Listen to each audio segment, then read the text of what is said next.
ایک بات اچھی طرح سے یاد رکھیں، حج بڑھاپے کی عبادت نہیں ہے۔ اس کا یہ مطلب نہیں ہے کہ ہم یہ کہہ رہے ہوں کہ بزرگ حضرات نہ جائیں، لیکن حج کا حق وہی بندہ ادا کر سکتا ہے جو جوانی میں جائے گا۔ اہدنا الصراط المستقیم۔ السلام علیکم ورحمۃ اللہ وبرکاتہ۔ وعلیکم السلام ورحمۃ اللہ وبرکاتہ۔ الحمدللہ رب العالمین والصلاة والسلام علی رسولہ الکریم، اما بعد۔ حج سے متعلق الحمدللہ ہم نے کئی ساری مجلسیں ہم نے سنی ہیں۔ شیخ آج کی اس مجلس میں اس بات کو واضح کریں کہ حج کے کرنے میں خواہ جو ہے تاخیر کرنا یہ درست ہے، اس سلسلے میں کیا کہتا ہے اسلام، اس بات کو واضح کریں۔ بسم اللہ الرحمن الرحیم، الحمدللہ رب العالمین والصلاة والسلام علی رسولہ الکریم، اما بعد۔ دیکھیں، حج ایک عبادت ہے اور اسلام کا 5واں رکن ہے، اور اس عبادت کو کرنے کے لیے جہاں پیسوں کی ضرورت ہے وہاں اچھی صحت اور انسان کا طاقتور ہونا بھی ضروری ہے۔ تو اللہ کے رسول صلی اللہ علیہ وسلم نے امت کو یہ حکم دیا۔ حضرت ابن عباس رضی اللہ تعالیٰ عنہ کی حدیث ہے جس میں فرمایا اللہ کے رسول صلی اللہ علیہ وسلم نے من اراد الحج فلیتعجل، جو کوئی حج کا ارادہ کرتا ہے اس کو چاہیے کہ وہ جلدی کرے۔ فإنه قد يمرض، ہو سکتا ہے کہ اچانک کوئی اس کو بیماری لاحق ہو جائے۔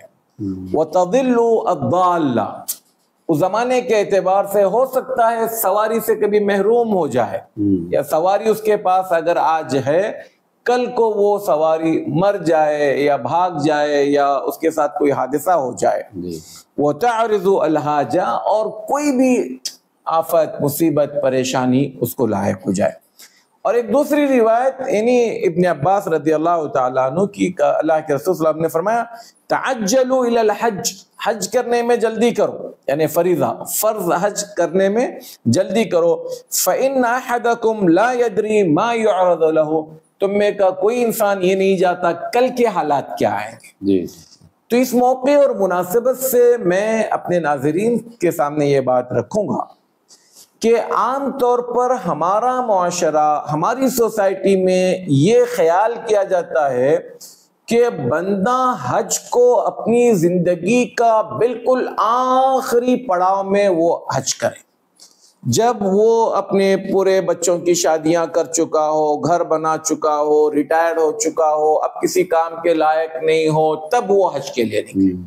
ایک بات اچھی طرح سے یاد رکھیں، حج بڑھاپے کی عبادت نہیں ہے۔ اس کا یہ مطلب نہیں ہے کہ ہم یہ کہہ رہے ہوں کہ بزرگ حضرات نہ جائیں، لیکن حج کا حق وہی بندہ ادا کر سکتا ہے جو جوانی میں جائے گا۔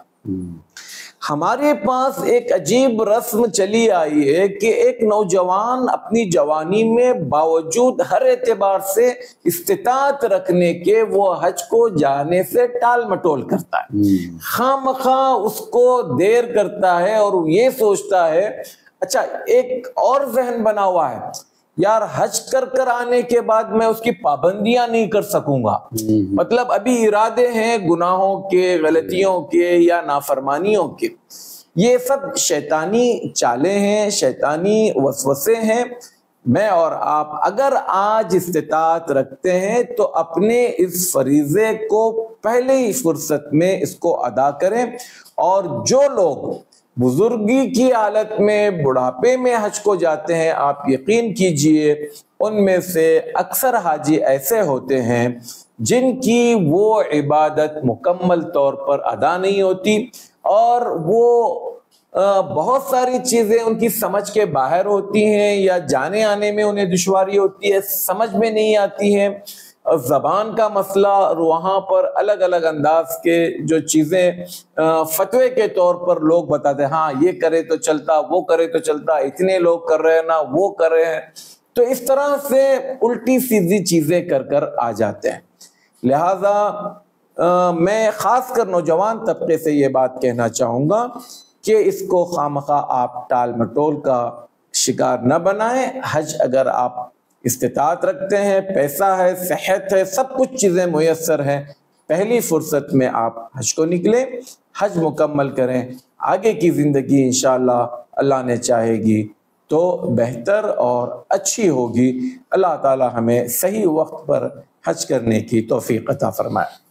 جزاک اللہ خیر، بارک اللہ فیکم، السلام علیکم ورحمۃ اللہ وبرکاتہ۔ کہ صراط مستقیم کا جو چینل ہے ماشاءاللہ معتبر ہے، میں نے بھی اس کی کئی کلپ سنی، بہت دلائل دیتے ہیں، بہت تفصیل کے ساتھ مسئلے کی وضاحت کرتے ہیں، اس لیے مجھے یہ چینل پسند آیا۔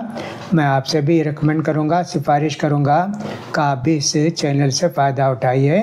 اللہ تعالیٰ آپ کو جزائے خیر دے۔